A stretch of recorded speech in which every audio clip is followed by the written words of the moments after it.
Subscribe करिए rising Uttar Pradesh को और दबाइए इस बेल आइकन को ताकि आप पाए यूपी की न्यूज अपने मोबाइल पर सबसे पहले।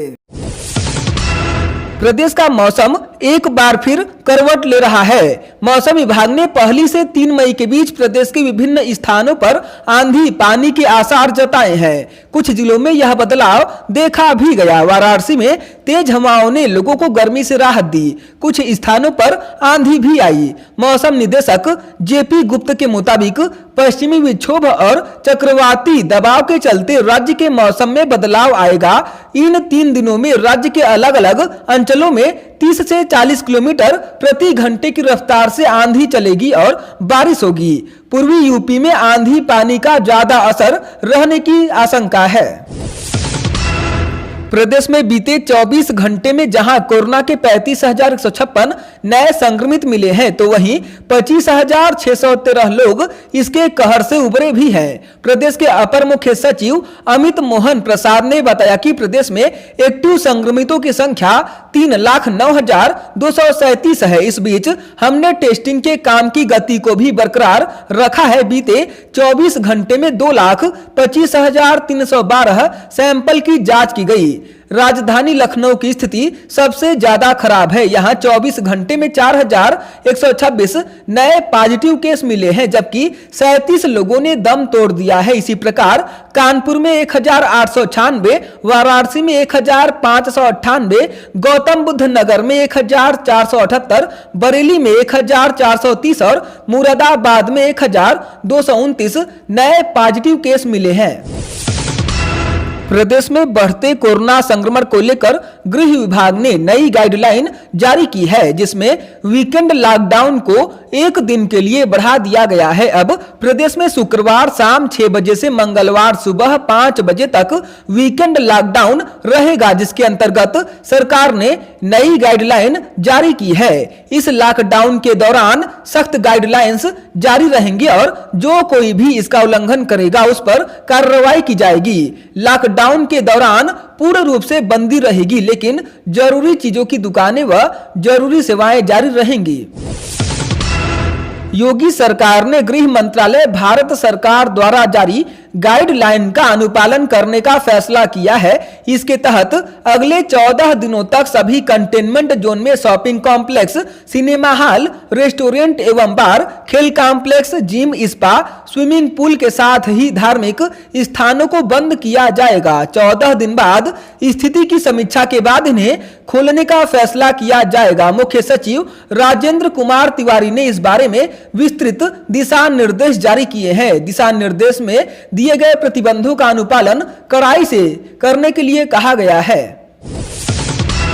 प्रदेश की योगी आदित्यनाथ सरकार मरीजों को ऑक्सीजन तो नहीं दे पा रही है, लेकिन उनका ये फैसला अजीब लगता है। राज्य के ग्राम पंचायतों में कोविड-19 से संक्रमित व्यक्ति का निधन होने पर सरकार मृतक की अंतिम संस्कार के लिए परिवार के वयस्क सदस्य को 5,000 रुपए देगी। जिलाधिकारियों व जिला पंचायत राज अधिकारियों को निर्देश दिया गया है कि कोविड से मृत व्यक्ति का अंतिम संस्कार आर्थिक वजहों से किसी भी दशा में प्रभावित न होने पाए। इस आशय का शासनादेश पंचायती राज विभाग के अपर मुख्य सचिव मनोज कुमार सिंह ने जारी किया है।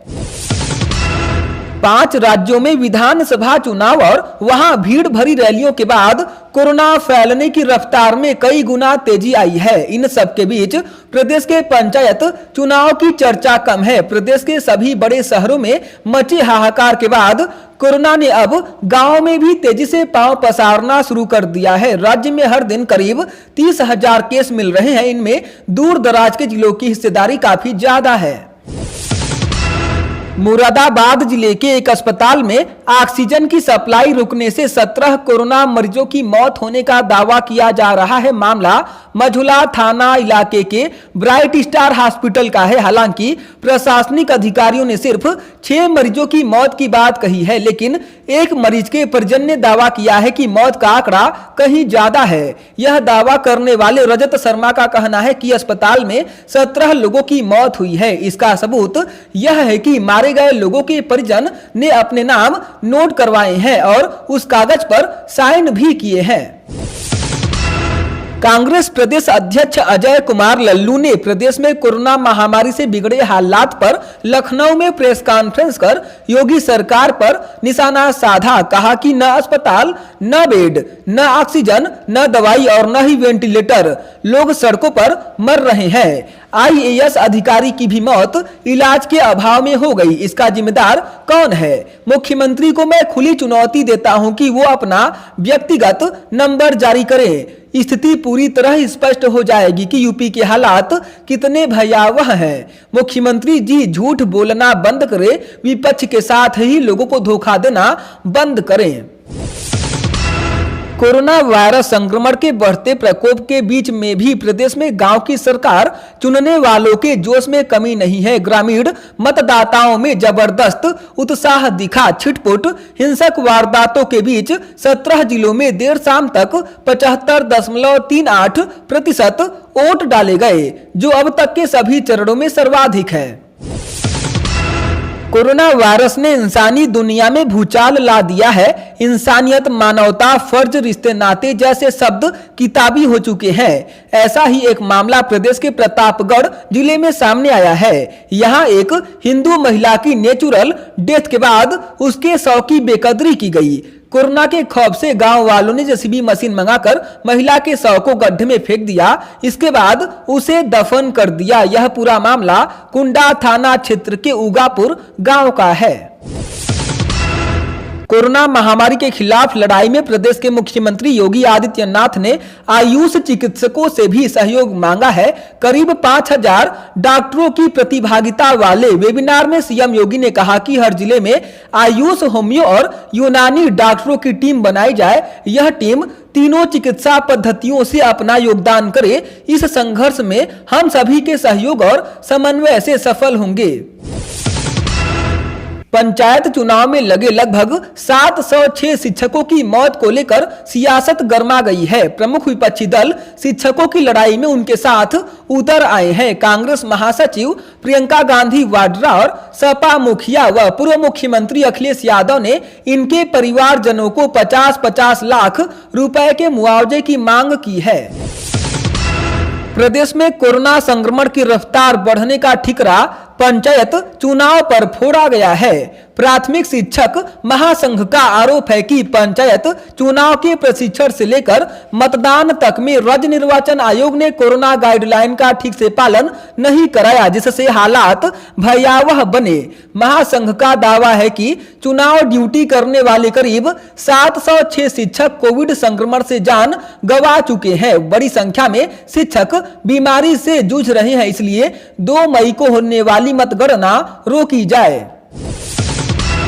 कोरोना संक्रमण को देखते हुए सचिव बेसिक शिक्षा परिषद ने परिषदीय विद्यालयों के शिक्षकों, शिक्षा मित्रों, अनुदेशकों एवं कस्तूरबा गांधी बालिका विद्यालय की शिक्षिकाओं को 20 मई तक घर से काम करने का आदेश दिया है। सचिव ने अपने आदेश में स्पष्ट किया है कि यह आदेश प्रदेश के 1ली से 8वीं कक्षा तक के सभी बोर्ड के मान्यता प्राप्त वित्त विहीन विद्यालयों में लागू होगा।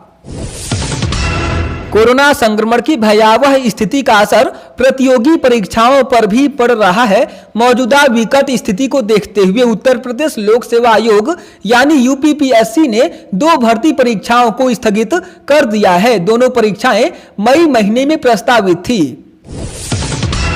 कुशीनगर जिले के पटहेरवा थाना गेट के सामने ओवरब्रिज पर दोपहर करीब 12:30 बजे मजदूरों को छोड़कर मुजफ्फरनगर से दिल्ली जा रही लग्जरी बस में अचानक आग लग गई। आग लगते ही चालक व खलासी कूदकर किसी तरह जान बचा पाए। मुख्यमंत्री योगी आदित्यनाथ ने ऑक्सीजन की उपलब्धता बढ़ाने के लिए बड़ा फैसला किया है। उनके निर्देश पर प्रदेश के लगभग 50 अति प्रभावित जिलों और हर जिले में कम से कम 2 कम्युनिटी हेल्थ सेंटर में ऑक्सीजन प्लांट लगाए जाएं। इस तरह योगी के निर्देश के मुताबिक प्रदेश में करीब 125 ऑक्सीजन प्लांट लगाए जाएंगे। इसके लिए उन्होंने आबकारी और चीनी उद्योग एवं गन्ना विकास विभाग को निर्देशित किया है। योगी सरकार को अब सच्चाई भी पच नहीं रही है। गोरखपुर शहर के बाबा मुक्तेश्वर नाथ मुक्ति धाम पर फोटोग्राफी और वीडियोग्राफी पर रोक लगा दी गई है। नगर आयुक्त अविनाश सिंह ने कहा कि कई संवेदनहीन लोग अंत्योष्ठि स्थल पर अंतिम संस्कार की फोटोग्राफी और वीडियोग्राफी कर रहे हैं। यह विधिक और धार्मिक रूप से भी सही नहीं है। ऐसे में अगर किसी भी व्यक्ति को अंत्योष्ठि स्थल पर फोटोग्राफी और वीडियोग्राफी करते हुए पाया जाएगा तो उसके खिलाफ कड़ी कार्रवाई की जाएगी।